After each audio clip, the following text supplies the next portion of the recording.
स्वागत है खुदावंद की प्रेजेंस में। और मेरा आज बिलीव है कि आप जब परमेश्वर के वचन को सुन रहे होंगे, वो ताज़ा भेद, ताज़ा कलाम, इसलिए वचन कहता है कि मेरी रोज़ की रोटी मुझे रोज़ देना। क्योंकि जब आप खाना खाते हैं तो आप रोज़ फ्रेश बनाते हैं। अगर आप नहीं बनाते हैं, कैन वाला खाते हैं, तो बीमार हो जाते हैं, लंबा समय नहीं खा सकते।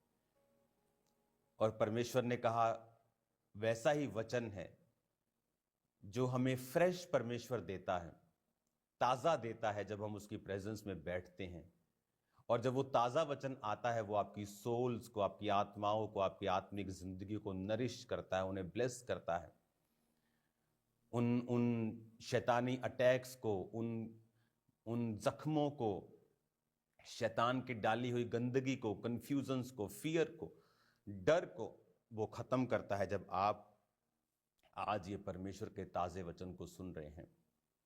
मैं आपको इनकरेज करना चाहता हूं कि परमेश्वर की आशीष लेना आसान है, उसका तरीका आसान है। जब मालूम पड़ता है उसका तरीका तो लगता है ओह ये तो बड़ा आसान था। लेकिन हो सकता है कि सालों साल लोग इस आसान ट्रुथ से, आसान सच्चाई से दूर रहें। आज हमें ऐसे क्रिश्चियन नहीं बनना है जो वचनों को अपने बेनिफिट के लिए एक टोटके की तरह इस्तेमाल करता है, लेकिन वो कहीं पहुंच नहीं पाता क्योंकि वो आधी सच्चाई तक ही पहुंचता है। जब आप बाइबल पढ़ते हैं तो आप जब वचन पढ़ते हैं, एक वचन में लिखा है, परमेश्वर कहता है कि मैं तेरी हर घटी को महिमा सहित मसीह यीशु में पूरा करूंगा। लेकिन एक आदमी जब इसे पढ़ता है और क्लेम करने लगता है कि प्रभु तूने लिखा है, लेकिन वो ये नहीं देखता कि क्यों लिखा है, पौलुस ने ये किसको लिखा है। और उसके आगे पीछे जब वो पढ़ता है तो उसे मालूम होता है कि पौलुस ने ये उन लोगों के लिए लिखा था जिन लोगों ने पौलुस के मिशनरी कामों के लिए उसकी फाइनेंशियली सहायता की थी और उसके मिशनरी कामों के लिए उसको सहयोग किया था। अगर आप बाइबल में पौलुस की जीवनी को पढ़ेंगे तो सबसे अधिक नए नियम की पत्रियां पौलुस ने लिखी हैं। आज अगर आप यूरोप साइड चले जाएंगे, आप इटली चले जाएं, आप जो दुनिया की बेस्ट साइट्स हैं, आप वेनिस चले जाएं, जो हर जगह, हर मूवी में जिसको दिखाया जाता है, पानी पे बसा हुआ जो शहर है,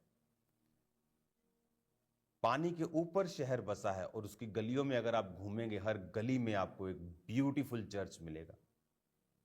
और ऐसा नहीं कि सिंपल चर्च, आपको घर सिंपल मिलेंगे, लेकिन अगर चर्च मिलेगा तो वो extra ordinary, too much costly. ऐसा लगता है कि जैसे किसी ने पूरे दिल से बनाया हो। आपको ऐसा महसूस होगा। उसका बीज किसने डाला? एक ऐसा व्यक्ति जो परमेश्वर को सताता था, पौलुस। और वचन क्या कहता है कि पौलुस कहता मैं इतना प्रचार कर चुका हूं इस एरिया में कि मेरी प्रचार करने की अभी जगह नहीं बची, मैं सबको प्रचार कर चुका हूं। वो बेदारी पौलुस की वजह से शुरू हुई। और आप यूरोप में चले जाएं, आपको कितनी चर्चिस मिलेंगी। वो बात अलग है कि आने वाले सालों के बाद, दशकों के बाद चीजें बदली, लोग इसे रिलीजियस रूप में लेने लगे। लेकिन पहले ऐसा नहीं था। इंग्लैंड में अगर आप चले जाएं तो आपको हर गली में चर्च मिलता था, संडे हर व्यक्ति चर्च अटेंड करता था। लेकिन धीरे धीरे जब वो शारीरिक हुए, वचन को तोड़ना शुरू किया, देशों के ऊपर कब्जा करना शुरू किया, तो परमेश्वर ने, और शारीरिक रूप से सोचना, ह्यूमैनिटी आगे आ गई और स्पिरिचुअलिटी पीछे रह गई। तो क्या हुआ? आज आप देख रहे हो क्या हो रहा है उन देशों में।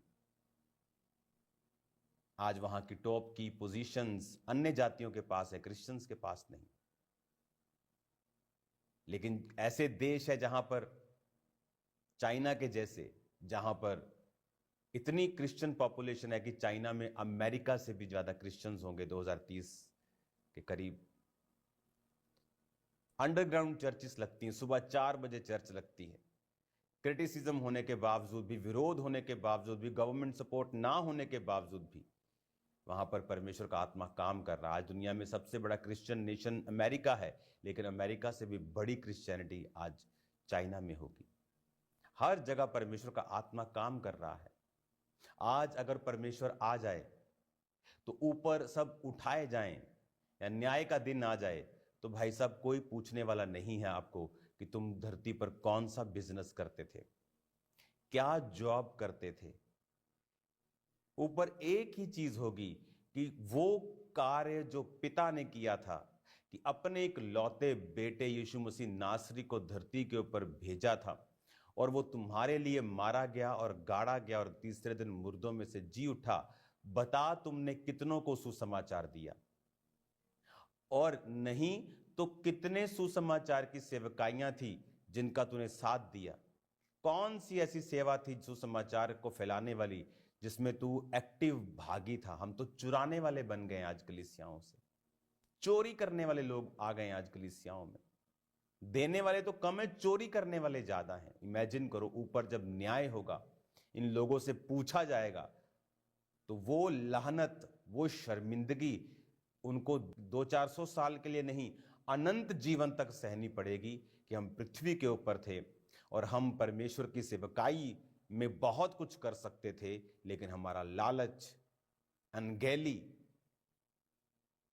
अधीनगी ना करना हमें आज शर्मिंदगी का सामना करना पड़ रहा है। आज अगर सब उठा लिए जाए तो ऊपर कोई पूछने वाला नहीं तुम्हारी हाइट कितनी है, तुम कौन सी क्रीम यूज करते थे। परमेश्वर वहां पे स्पिरिचुअल चीजों का हिसाब लेगा। कितनी रूहों को तुमने बचाया, कितने भूखों को तुमने खाना खिलाया।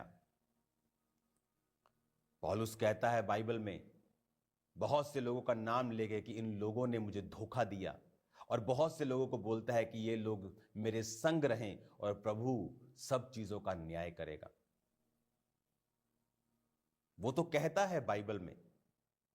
अब आप कहेंगे कि पौलुस तो बहुत बड़ा दास है, उसको कोई भी धोखा दे सकता है। बाइबल कहती बहुत से लोगों ने उसे चीट करने की कोशिश की, लेकिन सुसमाचार को उसने आगे रखा और उसने सुसमाचार को फैलाया और परमेश्वर ने सब चीजों का न्याय किया।